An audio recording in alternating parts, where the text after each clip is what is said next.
พิธีฉลองมงคลสมรสมีลำดับพิธีการอีหยังแน่มื้อนี้คุณนนท์มีข้อมูลมาปั่นสู่กันฟังครับปกติแล้วพิธีเฉลิมฉลองมงคลสมรสมักสิจัดขึ้นหลังพิธีมงคลสมรสแบบไทยหรือว่าพิธีหมั่นหมายที่เป็นการบายสีสู่ขวัญผูกข้อไม้ข้อมือหรือรดน้ำสังลังน้ำพระพุทธมนต์ก็ขึ้นอยู่กับธรรมเนียมประเพณีของแต่ละท้องถิ่นสิจัดแบบต่อเนื่องทันทีแบบหมั่นเศร้าฉลองเที่ยงหมั่นบายฉลองแรงก็ได้หรือคันอยากพักเศร้ามีแห้งกับหมั่นเศร้าย่ามมื้อแรงจังจัดพิธีเฉลิมฉลองก็ได้คือกันรวมไปถึงการจัดพิธีเฉลิมฉลองหลังจากพิธีไทยผ่านไปเป็นเดือนเป็นปีก็มีให้เห็นแม้กระทั่งบ่มีพิธีการเฉลิมฉลองอย่างเป็นทางการเป็นการรับประทานอาหารรับชมวงดนตรีรถแห่หมอลำตามความเหมาะสมของครูบ่าวสาวหรือผู้ใดอยากตัดพิธีการฉลองออกไปก็บ่มีหยังเสียหายครับส่วนบ่าวสาวคู่ใดที่วางแผนในมีพิธีการฉลองมงคลสมรสก็มักสิมีกำหนดการประมาณนี้ครับมีข้อมูลมาแบ่งปันเริ่มต้นด้วยการเตรียมการในส่วนที่เกี่ยวข้องให้เรียบร้อยครับหลังจากนั้นก็เปิดโตพิธีกรขึ้นไปยืนทั้งเวทีสวัสดีทักทายแขกผู้มีเกียรติอย่าหลงไปว่าเกียรติผู้มีเกียรติเด้อเว้าเล่นมันมักสิสอดอีหลีอันนี้ก็ได้อาจสิกล่าวถึงกำหนดการหรือบรรยากาศของพิธีมงคลสมรสแบบไทยในช่วงเสาร์ที่ผ่านมาแล้วก็เกินนำเข้าสู่พรีเซนเทชันของครูบ่าวสาวคันแม่นบ่มีหม่องนี้ก็ตัดออกเลยเริ่มที่พิธีกรทักทายจากนั้นก็เปิดโตครูบ่าวสาวทันทีการเปิดโตก็มีหลายรูปแบบครับบ่ว่าสิเป็นครูบ่าวสาวถือช่อดอกไม้ย่างนํกันมา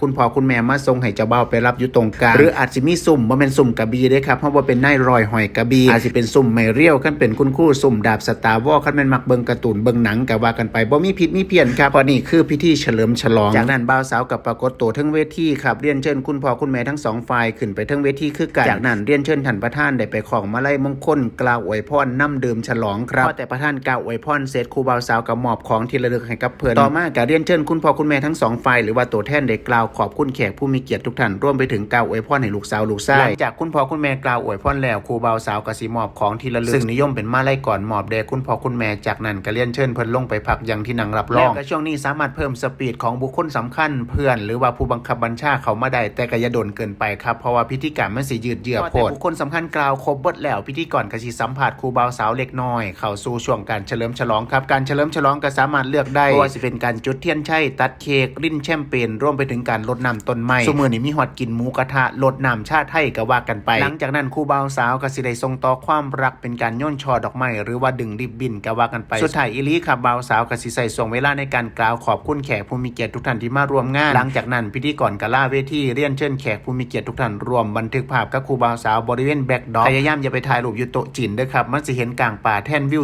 สวยๆงามๆของงานจากนั้นพิธีกรก็ส่งต่อเวทีให้กับวงดนตรีครับกล่อมพี่น้องสนุกสนานในช่วงอัปเตอร์ปาร์ตี้ครับนี่ก็คือพิธีการกำหนดการคร่าวๆของการเฉลิมฉลองมงคลสมรสสามารถตัดเพิ่มลดปรับได้ตามความเหมาะสมและทีมงานที่ครูบ่าวสาววางแผนเอาไว้ครับบ่มีอิหยังผิดถูกเพราะว่าเป็นช่วงเวลาแห่งความรักความสุขและก็ความทรงจำที่ทุกคนมามอบความรักให้ครูบ่าวสาวและทุกคนก็เป็นบุคคลสำคัญของครูบ่าวสาวที่เรียนเชิญมาอยู่แล้วและสำหรับผู้ใดมีครูมีฤกษ์บ่คันมีนายพิธีหรือพิธีกรคุณนนท์ก็ยินดีไปให้บริการดูแลฮอดหม่องฮอดบอลครับ